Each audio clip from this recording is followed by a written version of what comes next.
नमस्कार और स्वागत है हमारी आज की इस खास चर्चा में। नमस्कार। आज हम एक ऐसी मानसिक उलझन पर बात कर रहे हैं जिससे शायद हम सब कभी ना कभी गुजरते हैं। मेरा मतलब है ओवरथिंकिंग, यानी जरूरत से ज्यादा सोचना। ये एक ऐसी आदत है जो अक्सर हमें तनाव और चिंता के जाल में फंसा देती है। बिल्कुल, ये एक बहुत ही आम अनुभव है असल में। आज हम निक ट्रेंटन की किताब स्टॉप ओवरथिंकिंग के जरिए इस विषय की परतें खोलेंगे। अच्छा। हम समझने की कोशिश करेंगे कि ये ओवरथिंकिंग आखिर है क्या, क्यों होती है, इसके असर क्या होते हैं और सबसे जरूरी बात, इससे बाहर निकलने के लिए हम क्या कर सकते हैं। हाँ, और इसे समझने के लिए किताब में एक उदाहरण भी है, जेम्स का। हाँ, जेम्स का। उसे कंधे पर एक मामूली सा तिल दिखता है और बस दिमाग में विचारों का तूफान आ जाता है। मतलब क्या ये खतरनाक है? वो इंटरनेट पर खोजता है, डरता है, फिर खुद को समझाता है कि नहीं, मैं बेवजह सोच रहा हूँ। और फिर वो अपने सोच के बारे में सोचने लगता है ना? हाँ, बिल्कुल। जिसे मेटा थॉट कहते हैं, मतलब अपने ही विचारों का विश्लेषण करना। अच्छा। कहीं मुझे एंग्जाइटी तो नहीं? क्या मुझे थेरेपी लेनी चाहिए? और देखते ही देखते वो एक छोटा सा विचार उसे नेगेटिविटी और तनाव के गहरे गड्ढे में धकेल देता है। हम्म। ये दिखाता है कि ओवरथिंकिंग कैसे नियंत्रण से बाहर हो सकती है। तो ये ओवरथिंकिंग क्या सिर्फ ज्यादा सोचना है या इसमें कुछ और भी है? देखिए, किताब इसे सिर्फ ज्यादा सोचना नहीं कहती, वो इसे एक अत्यधिक और हानिकारक मानसिक गतिविधि कहती है। हानिकारक? हाँ, इसमें लगातार विश्लेषण करना, अटकलें लगाना, निगरानी करना, मूल्यांकन करना, चीजों को नियंत्रण करने की कोशिश करना या बस चिंता करते रहना शामिल है। और खास बात यह है कि ये जो विचार प्रक्रिया है, ये अक्सर अवांछित होती है। मतलब हम चाहते नहीं, पर वो चलती रहती है, लगातार बनी रहती है। और आत्मपराजयी होती है। आत्मपराजयी मतलब ये समस्याओं को सुलझाने के बजाय उन्हें और बढ़ा देती है। कुछ मुख्य संकेत हैं, जैसे क्या आप हर पल अपने विचारों पर नजर रखते हैं?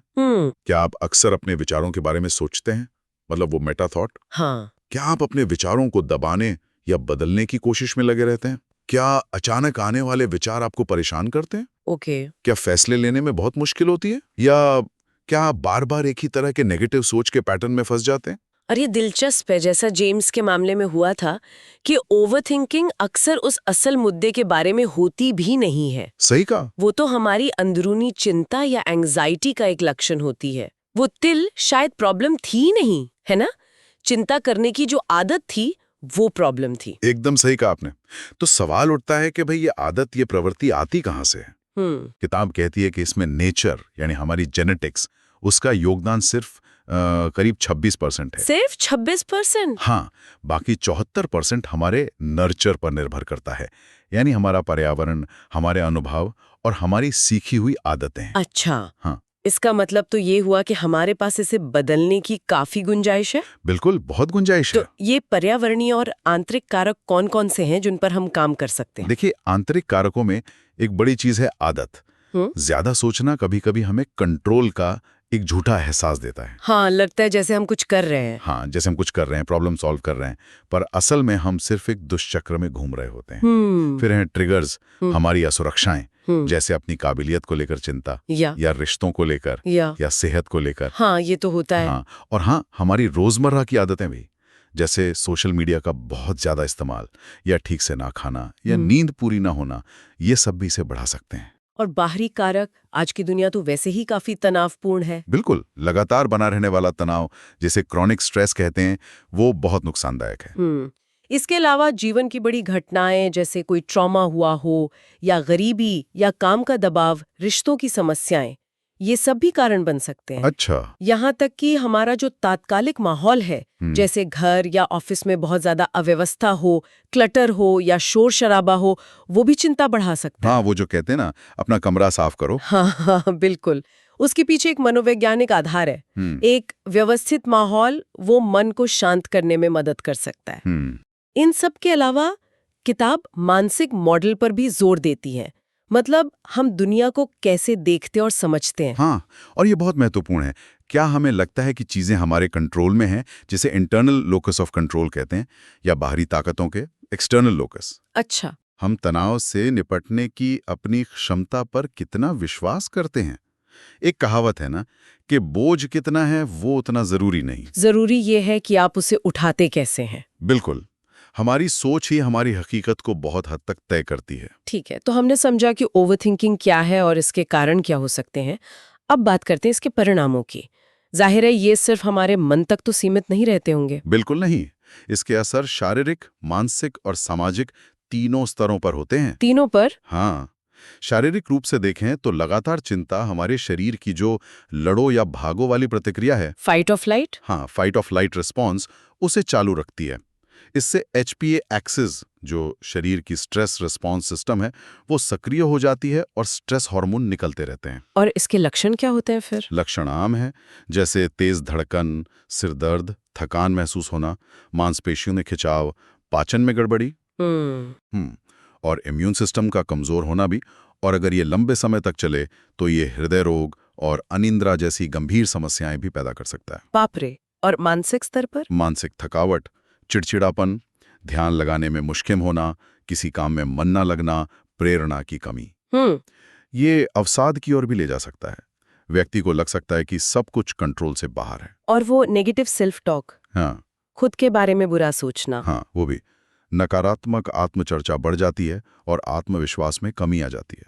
इसका असर हमारे रिश्तों और काम पर भी तो पड़ता होगा। निश्चित रूप से। ओवरथिंकिंग रिश्तों में तनाव पैदा कर सकती है, काम पर प्रदर्शन गिरा सकती है, व्यक्ति धीरे धीरे लोगों से कटने लगता है, सोशल विड्रॉल, और धीरे धीरे जीवन से वो आनंद, वो मजा गायब सा लगने लगता है। और ये सब आपस में जुड़े हुए हैं। हाँ, ये सारे प्रभाव एक दूसरे को बढ़ाते हैं, जिससे एक, जैसा मैंने पहले कहा, एक नेगेटिव साइकिल बन जाता है। ये तस्वीर थोड़ी डरावनी सी लगती है, लेकिन जैसा किताब कहती है, तनाव जीवन का हिस्सा हो सकता है, पर ओवर थिंकिंग एक सीखी हुई आदत है। बिल्कुल। और इसे बदला जा सकता है। तो इसे बदलने की रणनीतियां क्या हैं? कहाँ से शुरू करें? सबसे पहला और सबसे जरूरी कदम है जागरूकता, अवेयरनेस। जागरूकता। हाँ, अपने ट्रिगर्स को पहचानना, मतलब किन स्थितियों में आप ज्यादा सोचने लगते हैं और उसके प्रभाव क्या होते हैं। नियमित रूप से अपनी शारीरिक संवेदनाओं, अपने विचारों और अपनी भावनाओं पर ध्यान देना शुरू करना। इसी जागरूकता से जुड़ा हुआ वो तनाव प्रबंधन का 4 A's मॉडल है ना? Avoid, alter, accept, adapt. हाँ, बिल्कुल। ये एक बहुत प्रैक्टिकल फ्रेमवर्क है। पहला ए है अवॉइड, यानी बचें। क्या आप अनावश्यक तनाव से बच सकते हैं? जैसे अगर भीड़-भाड़ वाली जगह आपको परेशान करती है तो उससे बचें, या उन कामों को ना कहना सीखें जो जरूरी नहीं है और आपको स्ट्रेस देते हैं। ओके। दूसरा ए, ऑल्टर। ऑल्टर यानी बदलें। क्या आप स्थिति को बदल सकते हैं? मान लीजिए कोई सहकर्मी आपको बार-बार टोकता है, जिससे आपको परेशानी होती है, तो क्या आप उससे सीधे बात करके अपनी जरूरत बता सकते हैं? स्थिति को बदलने की कोशिश। ठीक है। तीसरा है एक्सेप्ट, स्वीकार करें। हाँ, उन चीजों को स्वीकार करना जिन्हें आप बदल नहीं सकते। अपनी भावनाओं को महसूस करना और उन्हें मान्य करना कि हाँ, मुझे ऐसा महसूस हो रहा है। माफ करना सीखना, या स्थिति को एक नए नजरिए से देखना, रीफ्रेम करना। और चौथा ए, अडैप्ट। अडैप्ट यानी अनुकूलित करें। खुद को बदलें, अपना रवैया बदलें, अपनी उम्मीदें थोड़ी एडजस्ट करें, या फ्लेक्सिबिलिटी, लचीलापन विकसित करें। उसी सहकर्मी वाले उदाहरण में शायद आप खुद को अधिक आत्मविश्वास से अपनी बात रखने के लिए तैयार कर सकते हैं, खुद को अडैप्ट कर सकते हैं। जागरूकता बढ़ाने का एक और तरीका आपने बताया, स्ट्रेस डायरी या जर्नलिंग। हाँ, ये भी बहुत मददगार है। बस रोज लिखें कि कब तनाव महसूस हुआ, क्या ट्रिगर था, आपकी प्रतिक्रिया क्या थी। कुछ समय में आपको खुद ही पैटर्न दिखने लगेंगे। अच्छा। लेकिन हाँ, एक बात का ध्यान रखें, इसमें परफेक्शनिस्ट ना बने। ये ना सोचें कि रोज लिखना ही है या परफेक्ट लिखना है, बस अपनी समझ बढ़ाने पर ध्यान दें। ये तो हुई जागरूकता और स्थिति को संभालने की बात। लेकिन जब विचार बहुत तेजी से घूम रहे हो, एकदम उस मोमेंट में, तब क्या करें? किताब में वो 5 4 3 2 1 ग्राउंडिंग तकनीक का जिक्र है। हाँ, 5 4 3 2 1। ये तत्काल राहत के लिए बहुत प्रभावी है। जब दिमाग विचारों में बुरी तरह उलझाओ तो ये तकनीक आपको फौरन वर्तमान क्षण में वापस लाती है। कैसे? आपको बस अपनी 5 इंद्रियों का उपयोग करना है। जैसे 5 चीजें देखें जो आपके आसपास हैं, फिर 4 चीजें जिन्हें आप छू सकते हैं, उन्हें स्पर्श करें, 3 अलग-अलग आवाजें सुनें, 2 गंध सूंघने की कोशिश करें, और आखिर में एक चीज जिसका स्वाद आप महसूस कर सकें, भले ही वो आपके मुंह का अपना स्वाद हो। अच्छा। ये विचारों के उस अंतहीन शोर को तुरंत कम करने में मदद करता है, आपको प्रेजेंट में ले आता है। ये दिलचस्प है। किताब में नैरेटिव थेरेपी और बाह्यकरण या एक्सटर्नलाइजेशन का भी जिक्र है। इसका क्या मतलब हुआ? इसका मूल विचार बहुत शक्तिशाली है असल में। वो ये कि आप अपनी समस्या नहीं हैं। मतलब मैं एक चिंतित व्यक्ति हूं, ये सोचने के बजाय ये सोचना कि मैं चिंता महसूस कर रहा हूं। अच्छा, फर्क है। हाँ, ये आपको समस्या से थोड़ी दूरी बनाने में मदद करता है, उसे अपने व्यक्तित्व का हिस्सा मानने के बजाय एक बाहरी चीज की तरह देखने में। और इसे करने का कोई प्रैक्टिकल तरीका? हाँ, कई तरीके हैं। एक तरीका है अपनी चिंता या जो नेगेटिव विचार हैं, उनकी जो आवाज है, उसे एक नाम दे देना। नाम देना? जैसे? हाँ। जैसे मजाक में ही सही, ओह ये तो मेरा डरपोक दोस्त फिर से बोल रहा है, या ये बोरिंग फ्रेड फिर आ गया। हाँ। इससे वो विचार कम गंभीर और कम पर्सनल लगते हैं। हाँ, ये तो है। एक और तकनीक है डीकंस्ट्रक्शन, मतलब बड़ी समस्याओं को छोटे मैनेजेबल हिस्सों में तोड़ना और सिर्फ अगले कदम पर ध्यान केंद्रित करना, पूरी पिक्चर देखकर घबराने की बजाय। अच्छा, रणनीतियों की बात चल रही तो समय प्रबंधन, टाइम मैनेजमेंट, इसका भी ओवरथिंकिंग और तनाव से गहरा संबंध है ना? बिल्कुल। खराब टाइम मैनेजमेंट तनाव का एक बहुत बड़ा कारण है। हाँ, जब काम इकट्ठा हो जाता है तो? हाँ, फिर चिंता बढ़ती है। किताब एक सरल फ्रेमवर्क सुझाती है। पहले अपने मूल्यों यानी वैल्यूज तय करें, आपके लिए जीवन में क्या जरूरी है। ठीक है। फिर देखें कि आप अपना समय असल में बिता कैसे रहें, उसका विश्लेषण करें और फिर उसे अपने मूल्यों के हिसाब से पुनर्गठित करें। और हाँ, एक जरूरी बात, आराम और मनोरंजन को भी जरूरी काम समझकर प्राथमिकता दें, उन्हें टाले नहीं। और रोजमर्रा के कामों को प्राथमिकता कैसे दें? इतने सारे काम होते हैं। इसके कई तरीके हैं, लेकिन एक बुनियादी सिद्धांत है, अत्यावश्यक, अर्जेंट और महत्वपूर्ण, इंपॉर्टेंट कामों में फर्क करना। हाँ, वो आइजनहावर मैट्रिक्स। हाँ, आइजनहावर मैट्रिक्स इसी पर आधारित है। लेकिन यह समझना जरूरी है कि हर तकनीक हर किसी के लिए काम नहीं करती। आपको देखना होगा कि आपके लिए क्या सही है। किताब में कामबान विधि का एक दिलचस्प उदाहरण दिया है। आमतौर पर ये ऑफिस वर्कफ्लो के लिए इस्तेमाल होती है। हाँ, कानबन बोर्ड्स। हाँ, वही। लेकिन इसे घर पर खाना बनाने की तैयारी यानी मील प्रेप के तनाव को कम करने के लिए कैसे इस्तेमाल किया जा सकता है? अच्छा, कानबन विधि खाने की तैयारी में कैसे? देखिए, कानबान का मतलब है काम को विजुअली देखना। आप कामों को अलग अलग चरणों में बांट सकते हैं।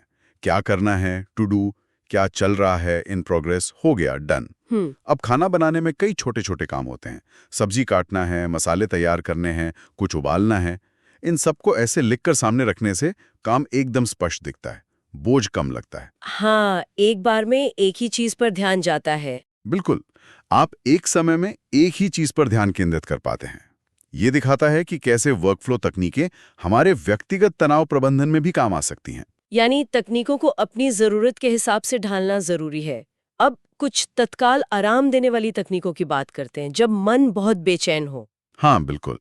जब मन बहुत बेचैन हो तो कुछ तकनीकें हैं जो तुरंत शांति दे सकती हैं। इनका लक्ष्य मन को शांत करना और ध्यान को शरीर और वर्तमान क्षण पर लाना है। जैसे? एक प्रभावी तकनीक है प्रोग्रेसिव मसल रिलैक्सेशन या PMR। ये क्या है? इसमें आप बारी बारी से शरीर के अलग अलग हिस्सों की मांसपेशियों को कुछ सेकंड के लिए कसते हैं, तनाव देते हैं और फिर अचानक ढीला छोड़ देते हैं। अच्छा। और फिर उस ढीलेपन के एहसास पर ध्यान देते हैं। आमतौर पर हाथ पैरों से शुरू करके शरीर के बाकी हिस्सों तक जाते हैं। इससे क्या होता है? इससे शारीरिक तनाव कम होता है, जो अक्सर मानसिक तनाव के साथ आता है, और शरीर के प्रति जागरूकता भी बढ़ती है। और दूसरी तकनीक विजुअलाइजेशन। हाँ, गाइडेड इमेजरी या विजुअलाइजेशन। इसमें आप अपनी कल्पना का उपयोग करते हैं, मन में एक शांत और सुखद जगह बनाते हैं। जैसे किसी शांत समुद्र तट की कल्पना करना या कोई हरा भरा जंगल, वहां की आवाजें, गंध, हवा का एहसास, इन सब को महसूस करने की कोशिश करना। हमारा दिमाग कल्पना और हकीकत में ज्यादा फर्क नहीं कर पाता, तो ऐसी कल्पना करने से शरीर शांत होने लगता है, तनाव कम होता है। ये तकनीकें फौरी राहत तो दे सकती हैं, लेकिन अगर हमें लंबे समय के लिए बदलाव लाना है तो शायद हमें अपने सोचने के तरीके को ही बदलना होगा। हाँ, बिल्कुल सही कह रही हैं। यहीं पर CBT यानी कॉग्निटिव बिहेवियरल थेरेपी का जिक्र आता है ना? बिल्कुल सही। CBT का मूल सिद्धांत यही है कि हमारे विचार हमारी भावनाओं और व्यवहारों को जन्म देते हैं। तो अगर हम अपने सोचने की जो हानिकारक पैटर्न है, जिन्हें संज्ञानात्मक विकृतियां या कॉग्निटिव डिस्टॉर्शंस कहते हैं। संज्ञानात्मक विकृतियां? हाँ, अगर हम उन्हें पहचान कर बदल सकें तो हम अपने अनुभव को, अपनी भावनाओं को बदल सकते हैं। ये सोचने के हानिकारक पैटर्न या विकृतियां, ये कौन सी हो सकती हैं? कुछ आम उदाहरण? किताब में कई बताई गई हैं, लेकिन दो बहुत आम हैं जो ओवरथिंकर्स को अक्सर फंसाते हैं। पहला है कैटास्ट्रोफाइजिंग।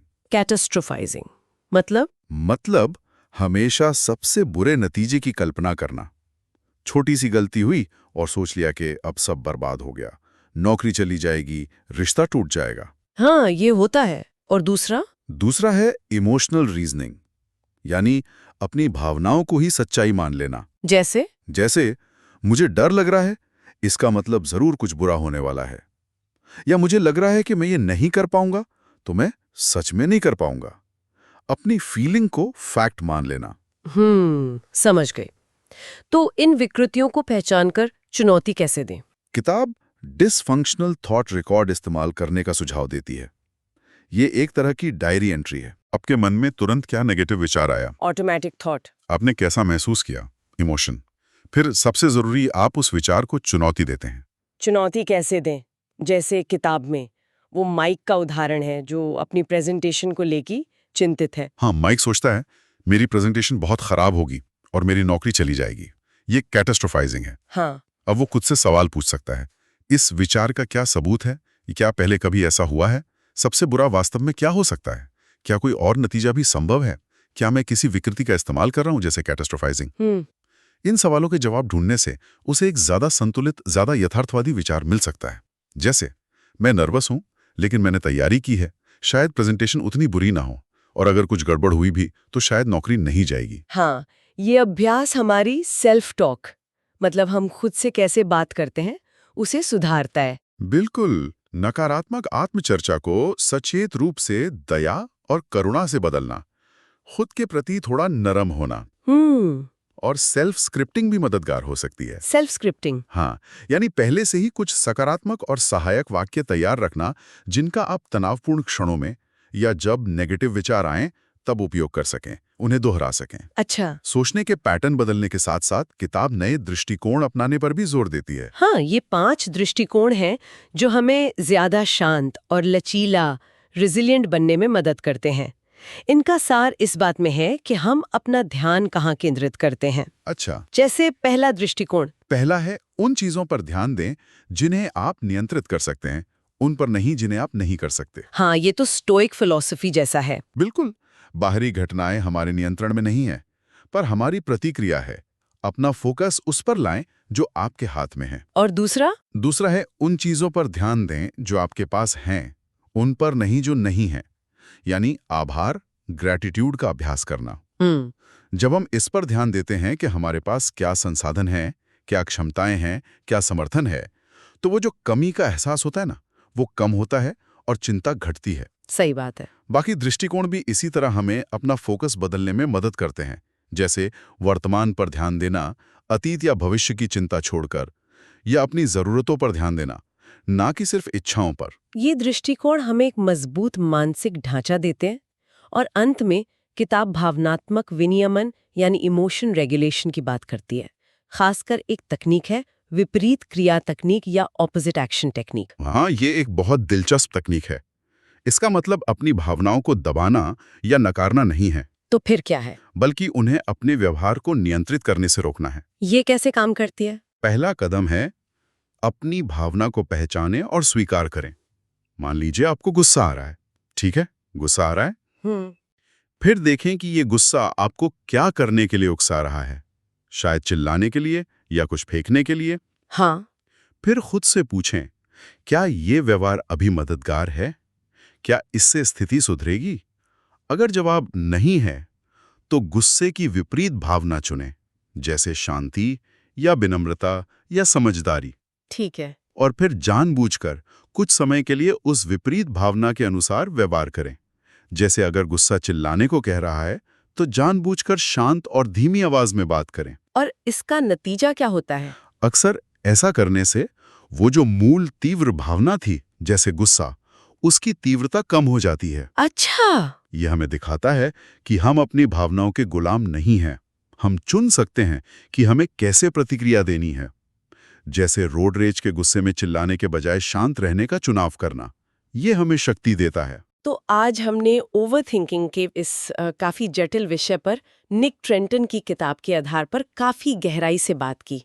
हमने समझा कि ये क्या है और कैसे ये अक्सर चिंता से जुड़ी होती है। हाँ, और हमने इसे प्रबंधित करने के कई तरीके देखे, जागरूकता बढ़ाने से लेकर 4 A's, जर्नलिंग, 5, 4, 3, 2, 1 ग्राउंडिंग जैसी तत्काल तकनीकों तक। हमने समय प्रबंधन के महत्व को समझा और कैनबन जैसे तरीकों की अनोखी एप्लीकेशन भी देखी, जो काफी दिलचस्प थी। बिल्कुल।